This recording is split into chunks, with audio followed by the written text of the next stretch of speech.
အားလုံးပဲမင်္ဂလာပါကျွန်တော်တို့ Education Online Tutoring Center ရဲ့ founder teacher ဟိန်းတန်ဦးပဲဖြစ်ပါတယ်ကျွန်တော်ကိုယ်တိုင်ကလည်း IDCSE former candidate ရောက်ဖြစ်တယ်လို့မျိုး Excel Physics, Further Pure Maths, Mathematics အစရှိတဲ့ subject performance တွေကိုဦးစီးကြီးကြပ်နေပြီးတော့လိုအပ်တဲ့အခါတွေမှာလည်းကျွန်တော်ကိုယ်တိုင်သင်ကြားပေးလေ့ရှိပါတယ်အခုလက်ရှိမှာတော့ University Technology Petronas မှာ Foundation in Petroleum Engineering ကို2026မေလမှာသွားပြီးတော့တက်ရောက်တော့မှာဖြစ်ပါတယ်ဘာဖြစ်လို့ EduBridge ကိုတည်ထောင်မိတာလဲEduBridge ကိုတည်ထောင်မိတဲ့အကြောင်းရင်းကတော့ကျွန်တော်ကိုယ်တိုင်ရဲ့ IDCSE journey လေးနဲ့သွားပြီးတော့ personal story လေးနဲ့နည်းနည်းလေးသွားပြီးတော့ဆက်ဆက်နေတယ်ပေါ့နော်အဲ့တော့ဒီ EduBridge ကိုဘာဖြစ်လို့တည်ထောင်ရလဲဆိုတော့မိကုံဖြေရမယ်ဆိုလို့ရှိရင်ကျွန်တော်ရဲ့ personal story လေးကိုနည်းနည်းလေးတော့ explain လုပ်ပြချင်တယ်ပေါ့နော်ကျွန်တော်ကိုယ်တိုင်လည်း IDCSE ကိုစတက်ခဲ့တော့မှဆိုလို့ရှိရင် IDCSE နဲ့ပတ်သက်ပြီးတော့ knowledge တွေသိမရှိခဲ့ဘူးပုံဝင်လင်းပြောမယ်ဆိုလို့ရှိရင် CIE နဲ့ Excel နှစ်ခုဘာတွေကွဲမှန်း difference တွေဘာတွေရှိမှန်းတော့သိချာမသိခဲ့ပဲနဲ့ပြောမယ်ဆိုလို့ရှိရင်တော့အိမ်ကနေထားခဲ့လို့ဒီ IDCSE ကိုတက်ခဲ့တဲ့ကျောင်းသားလေးတယောက်အနေနဲ့ပဲစတင်ခဲ့တယ်ပေါ့နော်ကျွန်တော်ရဲ့ IDCSE journey ကတော့အဲ့လိုနဲ့ပဲကျွန်တော်ကဒီစာမွေးတွေစပြီးတော့ဖြေခဲ့ရတယ် first term တို့ဒီ monthly test တွေမှာကျွန်တော်စပြီးတော့ဖြေခဲ့ရတယ်အဲ့ဒီခါမှာဆိုလို့ရှိရင်လည်းကျွန်တော်ကနှစ်အစမှာတည်းကဒီသင်္ချာတို့ပေါ့နော် calculation based ဘာသာတွေကိုကျွန်တော်ပို့ပြီးတော့အားနည်းတဲ့ကျောင်းသားတယောက်ဖြစ်ခဲ့ပါတယ်ပြောရမယ်ဆိုလို့ရှိရင်ကျွန်တော်ကဒီ first term မှာဆိုလို့ရှိရင် further pure mathematics ကို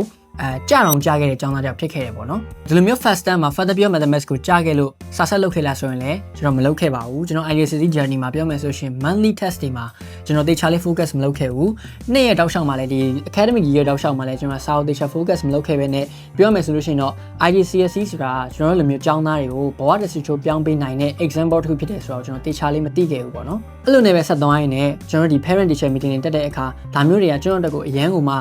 nightmare တစ်ခုလိုမျိုးဖြစ်လာခဲ့တယ်ပေါ့နော်ဘာလို့လဲဆိုတော့ကျွန်တော်ဒီ parent teacher meeting တက်တယ်ဆိုလို့ရှိရင်ကျွန်တော်ရဲ့မိဘတွေကိုယ်တိုင်ကလည်းစိတ်ညစ်ခဲ့ရတယ်ကျွန်တော်ရဲ့ result တွေနဲ့ပတ်သက်ပြီးတော့အားမလို့အားမရတွေဖြစ်ခဲ့ရတဲ့အနေအထားတွေရှိခဲ့တယ်ပေါ့နော်အဲ့တော့အချို့ခါတွေမှာဆိုလို့ရှိရင်ဒါအိမ်နဲ့ပြောမယ်ဆိုလို့ရှိရင်ဒါအငင်းပွားတာမျိုးတွေတောင်ဖြစ်ခဲ့တဲ့အနေအထားမျိုးတွေရှိခဲ့တယ်ပေါ့နော်ဒါနဲ့ပဲကျွန်တော်ရဲ့ဒီ IDCSE ဖြေဖို့အတွက် exam board ရဲ့ဒီ intake တွေနဲ့နီးလာတဲ့အခါမှာကျွန်တော်ကကျောင်းနေကနေပြီးတော့ mock test ဆိုပြီးတော့ဆက်တယ်ပေါ့နော်အဲ့ဒီခါမှာဆိုလို့ရှိရင်ကျွန်တော်တက်ခဲ့တဲ့ကျောင်းမှာဆိုလို့ရှိရင်တော့ mock test 1ကို 60% ကျော်မှပဲသူက final exam ကိုပေးဖြေတဲ့ system တစ်ခုနဲ့စပြီးတွေ့ပါတော့တယ်အဲ့ဒီခါမှာပဲဒီစာတွေကိုမဖြစ်မနေလုပ်ရမယ်ဆိုတော့အသိဝင်လာခဲ့ပြီးတော့ exam နဲ့6လကနေ4လလောက်ကြားထဲမှာပဲ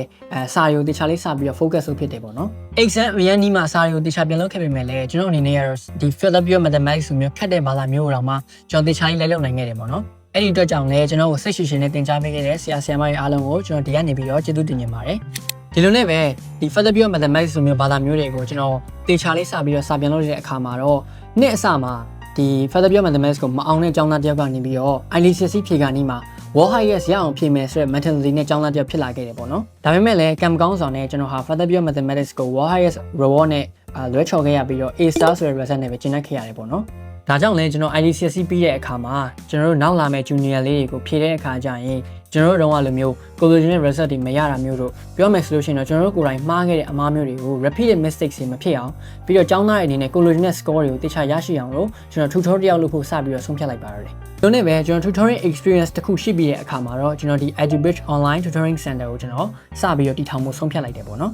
ကျွန်တော်ဒီ EduBridge Online Tutoring Center ကိုအဓိကတည်ထောင်မိတဲ့အကြောင်းရင်းကတော့ကျွန်တော် EduBridge ကဆရာဆရာမတွေရဲ့အမှတ်တွေသာမကဘဲနဲ့ကျွန်တော် founder ကိုယ်တိုင်ရရှိထားတဲ့အမှတ်တွေထက်ကိုမှပုံမှန်တာလွန်တဲ့ result တွေကိုရပြီးတော့ကိုမိဘတွေဂုဏ်ယူရမယ့်ကျောင်းသားကျောင်းသူတွေဖြစ်အောင်လို့ကူညီပေးခြင်းနဲ့စိတ်ကြောင့်ပဲဖြစ်ပါတယ်။ဒါအပြင်လည်း result ကောင်းတွေရထားပြီးတော့ဒီလာမယ့် further studies တွေနောက်ထပ် educational ဖတ်သွေးတွေဘယ်လိုဖတ်သွေးတွေကိုဆက်ရှောက်မှမသိတဲ့ဒီကျောင်းသားကျောင်းသူတွေအတွက်လည်းကျွန်တော်ကနေပြီးတော့ enlighten လုပ်ပေးခြင်းနဲ့ကိုယ်နဲ့တကယ်ကိုမှ suitable ဖြစ်တဲ့ဖတ်သွေးတွေကိုတေချာလေးရွေးချယ်နိုင်အောင်အတွက်လည်းကျွန်တော်ကလုပ်ပေးခြင်းနဲ့စိတ်ကြောင့်ပဲဖြစ်ပါတယ်